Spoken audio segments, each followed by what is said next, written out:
Good morning mga kaplansadora. So, naligo na ako today at matagal akong nagbabad sa tubig dahil masakit yung mga kasu-kasuan ko dahil sa Zumba kahapon.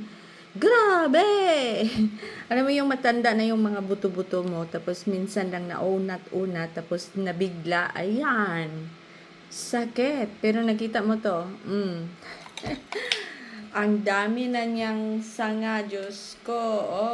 Umabot na to sa inyo. Sige. Di ba? Dito pa. Ang dami na niyang sanga. Ang dami na niyang sanga. Kaya ang gagawin ko today ay gusto kong magsabaw ng itlog tapos haluan ko siya ng tangkay nito.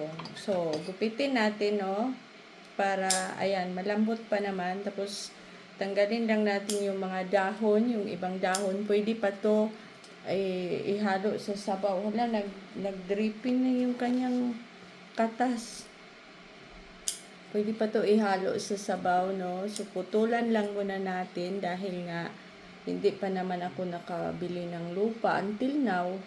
So, ibabad natin to. Hindi kaya mamatay. Hindi kaya mamatay, putulin ko. Tapos, antayin lang nung makabili ng lupa. Ayan pa, marami pa dito, Ayan, malambot pa naman siya. Yung dahon lang kasi gusto kong magsabaw ng iulam ko. Pwede to.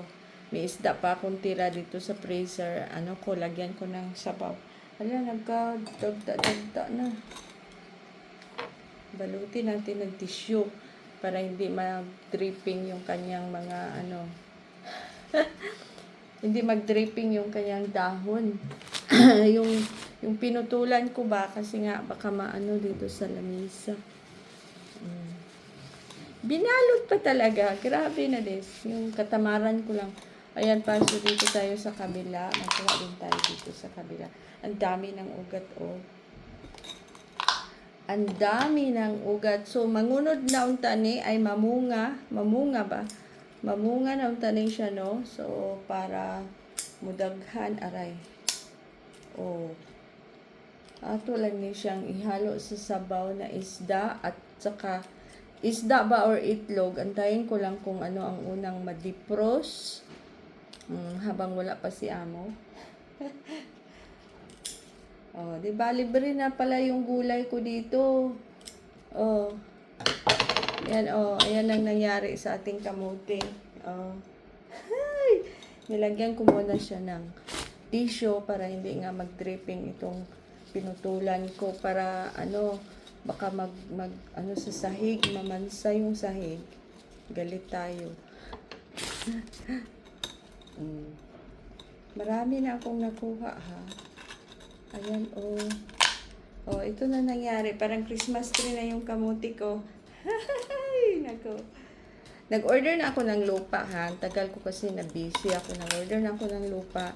I-deliver na yon by bukas siguro. Sana bukas. Sana ma-deliver na yun bukas para maitanim ko na to. Ang dami ko nang kinuha na talbos niya, Tapos yung dahon, pwede pa to kasi sabaw lang naman. Kung matigas na, hindi ko nakainin, basta ang purpose ko dito ay matanggalan mo na siya ng dahon dahil mabigat na't marami na. So, ihalo muna natin sa sabaw. Pwede na to. Pwede pala kayong mag-garden sa mag-hydroponic ng kamote. Balutin natin ng tissue para hindi siya mag-dripping at hindi mamansa yung sahig.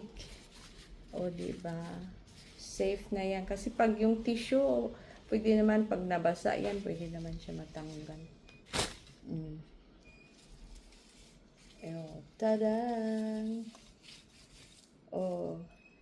Ito na nangyari na aking kamuti. Para na siyang Christmas tree. At saka, meron ako mga tangkay na ihalo ko sa sabaw. Busog na tayo nito. Bye!